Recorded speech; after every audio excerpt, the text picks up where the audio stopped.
Good morning. Myself, Sangeeta Jain from Modern Wisdom Senior Secondary School welcomes you to our online classes. In our last class of economics, we had completed about the number of colleges, universities, enrollment of students, recruitment of teachers from 1951 to 2015-16. Now today we start health. For maximize profit, do you think any firm would be induced to employ people who might not work efficiently as healthy workers because of ill health? हम लोग के firm में कोई भी अगर अपने industries लेते हैं उसमें मैक्सिमम प्रॉफिट के लिए क्या आप सोचते हो कि ऐसे कोई फर्म हो जिसमें ऐसे पीपल हो जो अच्छे से कार्य नहीं कर पा रहे हैं क्योंकि वो हेल्थ को लेकर अच्छे से कार्य नहीं कर पा रहे हैं, तो ऐसे में क्या वो प्रॉफिट अर्न कर पाएगी? The health of a person helps him to realize his or her potential and the ability to fight illness. तो अपने हेल्दी जो पर्सन है उनको पता चल जाता है कि हम लोग अपने बीमारी से किस तरह से लड़ सकते हैं. He or she will not be able to maximize his or her output to the overall growth of the organization. और उसके कारण क्या है, उनके फर्म के ग्रोथ के लिए वो अगर हेल्दी नहीं हो तो उसके ग्रोथ भी वहीं रुक जाती. Indeed health is an indispensable basis for realising one's well being. और इसीलिए अपने हेल्थ अपने फर्म को इंक्रीज करने के लिए, उसको ग्रोथ के लिए ये हेल्थ ज़्यादा इम्पोर्टेंस रखता है. Henceforth, improvement in the health status of the population has been the priority of the country. और इसी तरह से अपने कंट्री के अगर हेल्दी पॉपुलेशन हो, हर लोग हेल्दी हो, तो अपने कंट्री की भी प्रोग्रेस बहुत अच्छी हो. Our national policy too aims at improving the accessibilities of health care, family welfare and nutritional service with a special focus on the underprivileged segments of the population. और अपने नेशनल पॉलिसी भी यही रही है कि अपने लोगों की हेल्थ में इम्प्रूवमेंट हो, फैमिली वेलफेयर अच्छा हो, अच्छे न्यूट्रिशनल सर्विस प्रोवाइड करें, जिससे क्या है अपने पॉपुलेशन भी अच्छी हो. Over the last 5 decades, India has built a vast health infrastructure and has also developed the manpower required at primary, secondary and tertiary sector in government as well as in the private sector. और अपने 5 साल में India ने अपने health के infrastructure को भी बहुत डेवलप किया, जिससे हमारे मैन पावर्स की रिक्वायरमेंट जो है प्राइमरी सेक्टर में, सेकेंडरी सेक्टर में और टर्टरी सेक्टर में और गवर्नमेंट में उसकी भी इम्प्रूव हुई और साथ साथ प्राइवेट सेक्टर्स में भी improvement I. So there are many places in India which do not have even these basic facilities. Bharat में भी बहुत सारे ऐसी जगह है जहाँ पे अपने इतनी फैसिलिटीज़ हेल्थ के लिए नहीं दी गई. There are only 381 medical colleges in the country and 301 dental colleges. अपने भारत में 381 मेडिकल कॉलेजेस है और 301 dental colleges. Just 4 states like Andhra Pradesh, Karnataka, Maharashtra and Tamil Nadu have the maximum number of colleges. और अपने भारत में सिर्फ 4 ही जगह ऐसी है जहाँ पे बहुत ज़्यादा मैक्सिमम मेडिकल कॉलेजेस हैं. वो है आंध्र प्रदेश, कर्नाटका, महाराष्ट्र और तमिलनाडु. नाउ अनएम्प्लॉयमेंट, बेरोजगारी. Sakal's mother Sheela look after the domestic chores children and help her husband Buta in the field. Sakal की जो मम्मी है शीला, वो अपने घरेलू कार्य के अलावा अपने बच्चों की भी देखभाल करती है और अपने हस्बैंड बूटा को भी फील्ड में हेल्प करती है। Sakal's brother Jitu and sister Situ spend that time playing and roaming, जबकि उनके सकाल के दोनों भाई जीतू और उसकी बहन सीटू सिर्फ खेल कूद में और इधर उधर घूमने में समय बिताती है। कैन यू कॉल शीला और जीतू और सीतू अनएम्प्लॉयड? क्या आप शीला को जीतू को और सीतू को अनएम्प्लॉयड कहोगे? इफ़ नॉट वाई, किस लिए? अगर नहीं है तो क्यों बोलोगे कि वो अनएम्प्लॉयड नहीं है? Unemployed is said to exist when people who are willing to work at the going wages cannot find job. Unemployment की परिभाषा वही है कि जो लोग कार्य करना चाहते हैं लेकिन उनको वेजेस उस जॉब के लिए नहीं मिलती है। Sheela is not interested in working outside her domestic domains. तो शीला जो है वो बाहर कार्य नहीं करना चाहती है और अपने घरेलू कार्य में रहना चाहती है। Jeetu and Seetu are too small to be counted in the work force population. और जीतू और सीतू भी बहुत छोटे हैं, अपने पॉपुलेशन में बहुत छोटे हैं जो कार्यरत नहीं रह सकते। नाइदर जीतू सीतू और Sheela can be counted as unemployed, इसलिए हम लोग जीतू सीतू और शीला को अनएम्प्लॉयड में काउंट नहीं करेंगे। The work force population include people from 15 years to 59 years. तो कार्यरत पॉपुलेशन वही है जिसकी उम्र 15 से 59 ईयर्स तक है। Sakal's brother and sister do not fall within this age group, so they cannot be called unemployed. तो सकाल के भाई और बहन जो है इस एज में नहीं है, इसलिए उनको अनएम्प्लॉयड नहीं कहा जा सकता। Sakal's mother Sheela work for the family, जबकि सकाल की मम्मी जो है शीला वो सिर्फ अपने फैमिली का कार्य करती। She is not willing to work outside her domestic domains for payment. उसकी इंटरेस्ट बाहर कार्य में नहीं है और सिर्फ अपने घरेलू कार्य में है। She too cannot be called unemployed, इसलिए उसको भी हम unemployed नहीं कह सकते। Sakal's grandparents, although not mentioned in the story, cannot be called unemployed. सकाल के जितने भी ग्रैंड पेरेंट्स हैं यहाँ पे मेंशन नहीं किया है कहानी में, उनको भी हम लोग अनएम्प्लॉयड नहीं कह सकते। In case of India we have unemployment in rural and urban area. Bharat में गांव में और शहर में अनएम्प्लॉयड है। However the nature of unemployment differs in rural and urban area. लेकिन गांव क्षेत्र में और की डेफिनेशन ही अलग अलग है, अलग अलग केसेस है। In case of rural areas there is seasonal and disguised unemployment. गांव के क्षेत्र में सीजन के अकॉर्डिंग अनएम्प्लॉयड होते हैं और डिस्गाइज्ड अनएम्प्लॉयमेंट होते हैं। Urban areas have mostly educated unemployment, जबकि शहरी क्षेत्र में ज़्यादातर जब उनकी सीज़न ख़त्म हो जाती है कार्य की, सालों तक वो अनएम्प्लॉयड होते हैं। People depend upon agriculture usually face such kind of problem. जो एग्रीकल्चर क्षेत्र में इस तरह की अनएम्प्लॉयमेंट उनको इनके अनएम्प्लॉयमेंट होती है। There are certain busy season when sowing, harvesting, weeding and threshing is done. कुछ बिजी सीजन्स होते हैं जब खेत में सोइंग सीजन होता है, हार्वेस्टिंग होते हैं, वीडिंग्स और थ्रेसिंग सिस्टम होते हैं। Certain months do not provide much work to the people dependent on agriculture.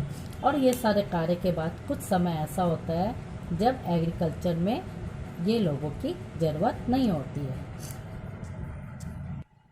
In case of disguised unemployment, people appears to be employed.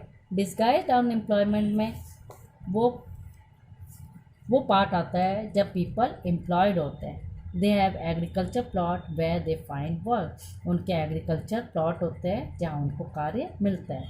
This usually happens among family members engage in agriculture activities. ये ज़्यादातर family members जो agriculture activities में engage होते हैं तभी होता है। The work requires the service of 5 people but engage 8 people।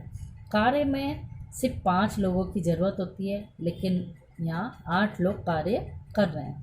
3 people are extra, इसमें 3 पीपल जो है एक्स्ट्रा है. These 3 people also work in the same plot as the other. ये तीनों लोग भी उसी प्लॉट में काम कर रहे हैं जहाँ दूसरे कर रहे हैं.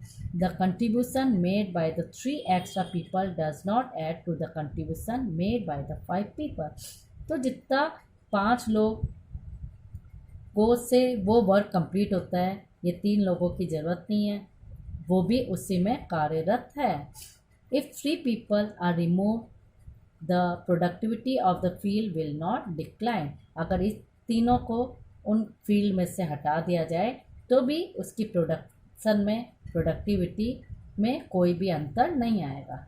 The field requires the service of 5 people and the extra 3 people are disguised unemployment. तो फील्ड में सिर्फ 5 लोगों की ज़रूरत है और ये जो एक्स्ट्रा 3 जो लोग हैं इनको हम कहते हैं disguised unemployment. In case of urban areas educated unemployment has become a common phenomena. और अर्बन एरियाज़ में एजुकेटेड अनएम्प्लॉयमेंट जो है ये कॉमन फिनोमेना है. Many youth with matriculation, graduation and post graduation degree are not able to find job.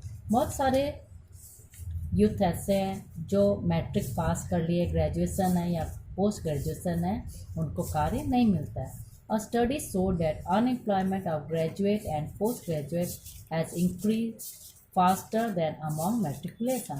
अब हमारे study से ये पता चल रहा है जितने भी ग्रेजुएट और पोस्ट ग्रेजुएट है उनकी अनएम्प्लॉयड ज़्यादा है.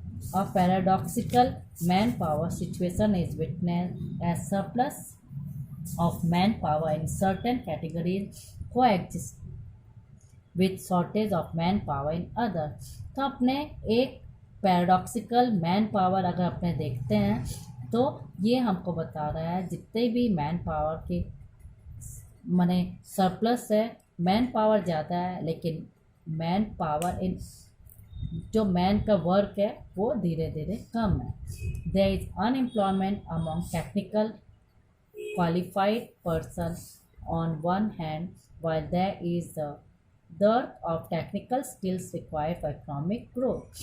बहुत सारे अनएम्प्लॉयड टेक्निकली क्वालिफाइड पर्सन है वो अनएम्प्लॉयड है, जबकि अपने इकोनॉमिक ग्रोथ के लिए टेक्निकल स्किल्स की ज़रूरत है. Unemployments lead to wastage of man power resources.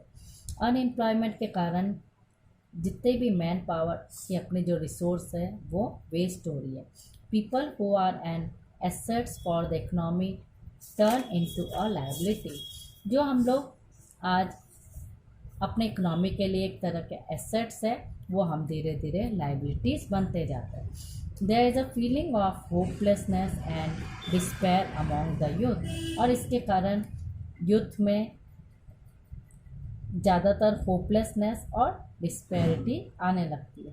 People do not have enough money to support their family. लोगों के पास इतने पैसे भी नहीं होते हैं कि वो अपने फैमिली को सपोर्ट कर सकें. Inability of education. People who are willing to work to find gainful employment implies a great social waste. और एजुकेटेड पीपल को जब कार्य नहीं मिलता है तो वो हमारे एक तरह से सोशल वेस्ट भी होते हैं. Unemployment trends to increase economic overload. Unemployment के कारण अपने इकोनॉमिक ओवरलोड भी बढ़ता जा रहा है.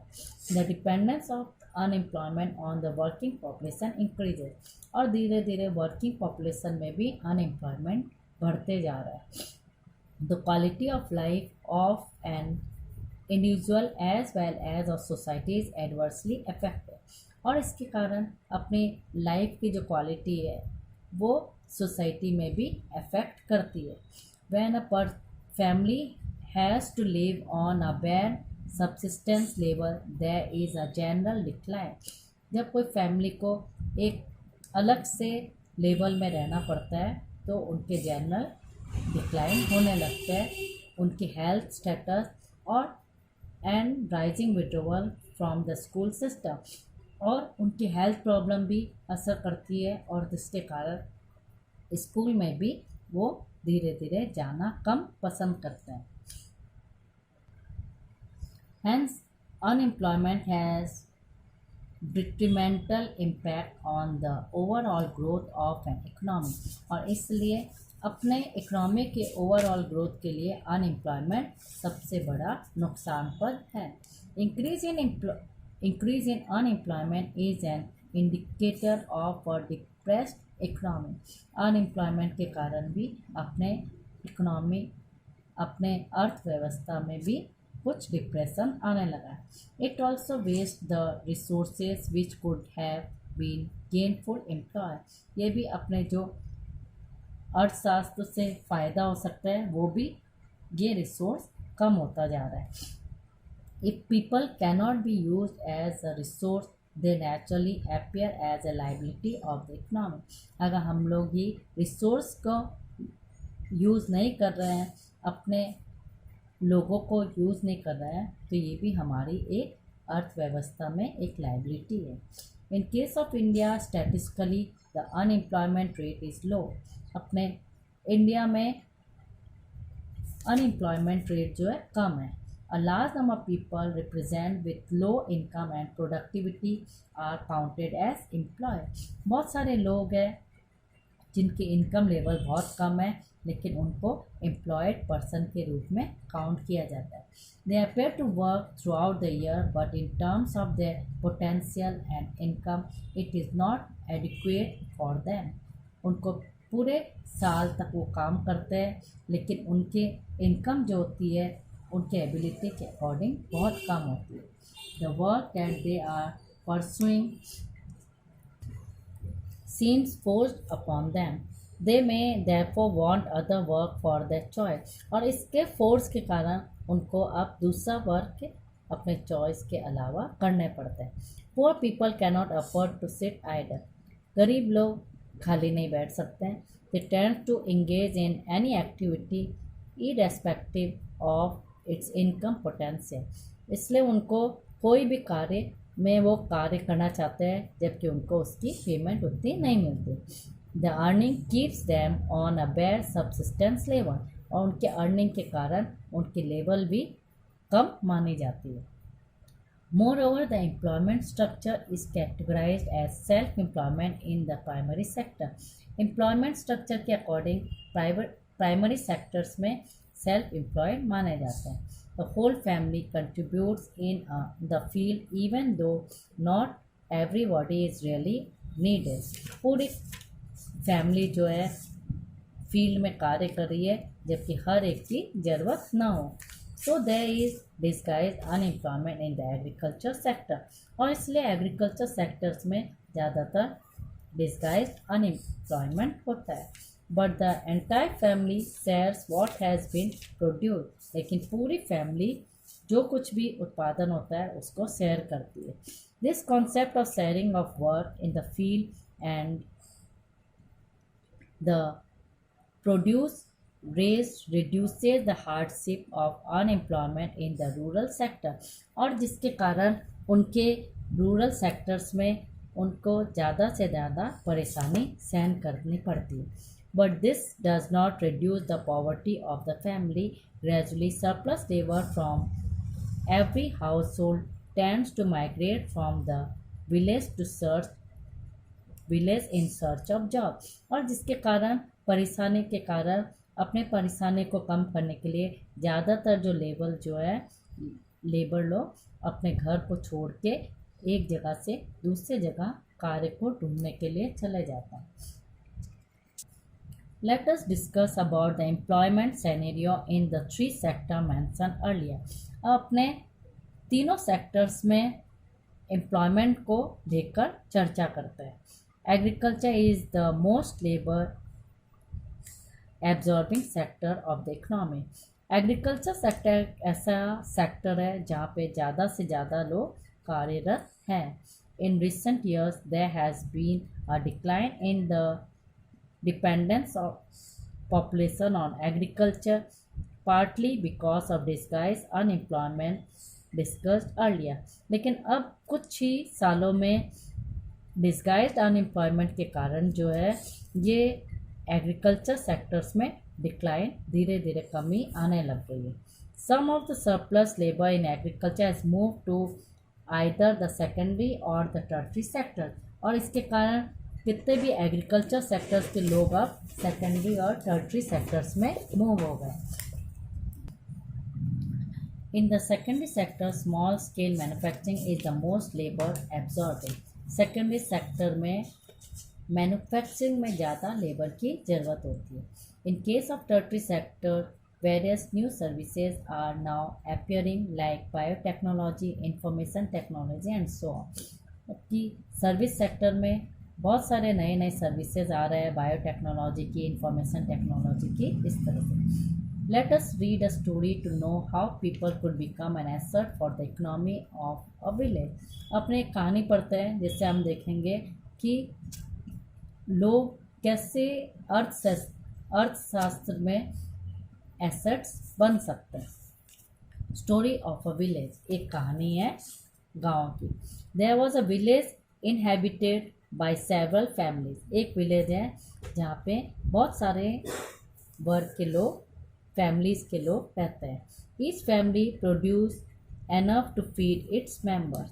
हर फैमिली इतना प्रोड्यूस करते हैं कि अपने फैमिली मेंबर्स को पाल सके.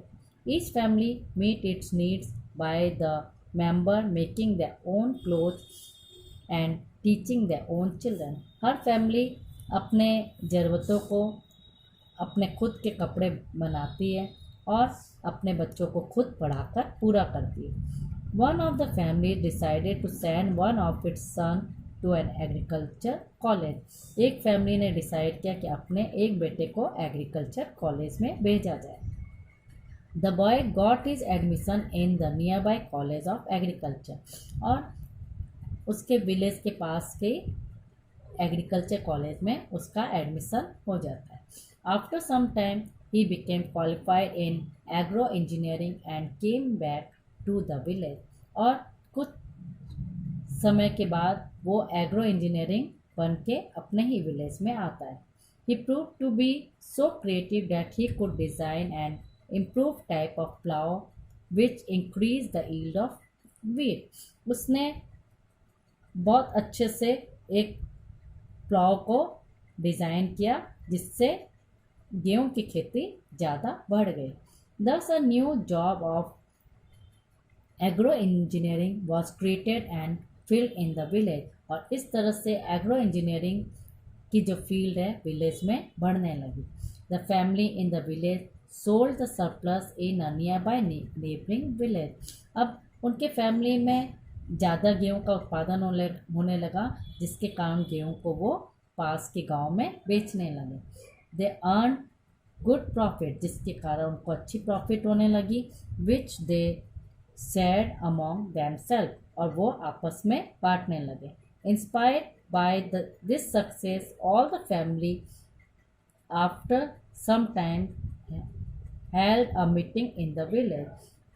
इस तरह से इंस्पायर्ड होके सारे फैमिली ने एक मीटिंग रखी विलेज में.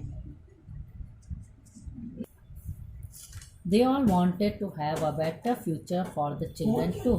और उन्होंने में अपने बच्चों के अच्छे फ्यूचर के लिए अब उनको ये काम मिल गया. They requested the panchayat to open a school in the village. इसलिए उन्होंने पंचायत में रिक्वेस्ट किया कि अपने ही विलेज में स्कूल लगा लें. They assured the panchayat that they would all send the children to school. और उन्होंने पंचायत को ये एश्योरेंस दिया कि हम अपने बच्चों को स्कूल भेजेंगे. The panchayat with the help of government open the school. और गवर्नमेंट के द्वारा पंचायत ने स्कूल खोल दी. A teacher was recruited from a nearby town. पास के टाउन से एक टीचर को भी रख लिया गया. All the children of this village started going to school. हर बच्चे इस गांव के स्कूल जाने लगे. After some times one of the families gave training to his daughter in a tailoring. और कुछ समय के बाद कुछ फैमिली ने अपने लड़कियों को टेलरिंग की ट्रेनिंग देनी शुरू कर दी. She started stitching clothes for all the families of the village, for everyone now wanted to buy and wear well tailored cloth. अब उसने स्टिचिंग का वर्क कार्य कर लिया और अपने विलेज फैमिलीज़ के लिए, सब के लिए वो स्टिचिंग करने लगी और लोग के कपड़े अच्छे सिलने लगी। दस another new job that of a tailor was created, और इस तरह से टेलर का जॉब भी स्टार्ट हो गया। This had another positive effect, और ये भी एक अच्छा पॉजिटिव इफेक्ट रहा। The time of the farmer in going far for buying clothes was save. अब जो किसानों को बहुत दूर अपने कपड़े लाने का समय निकालना पड़ता था वो बच गया। As the farmers spend more time in the field the yield of the farm went up. अब फार्मर्स लोग अपना ज़्यादा समय फील्ड में बिताने लग गए, जिसके कारण क्या उनकी प्रोडक्शन बढ़ने लगी। This was the beginning of prosperity, और इसी से उन्नति का क्षेत्र शुरू हुआ। The farmers had more than what they could consume. अब फार्मर्स के पास बहुत सारे उत्पादन होने लगा, जिसके कारण जितना वो कंज्यूम करते हैं उससे ज़्यादा उनको मिलने लगा। Now they could sell what they produce to other who came to the village market. अब वो जो सरप्लस था प्रोडक्शन का वो उनको विलेज मार्केट में जो लोग आते थे उनको बेचने लगे। Over time this village which formally had no job opportunities in the beginning had many like teacher, tailor, agro engineer and many more।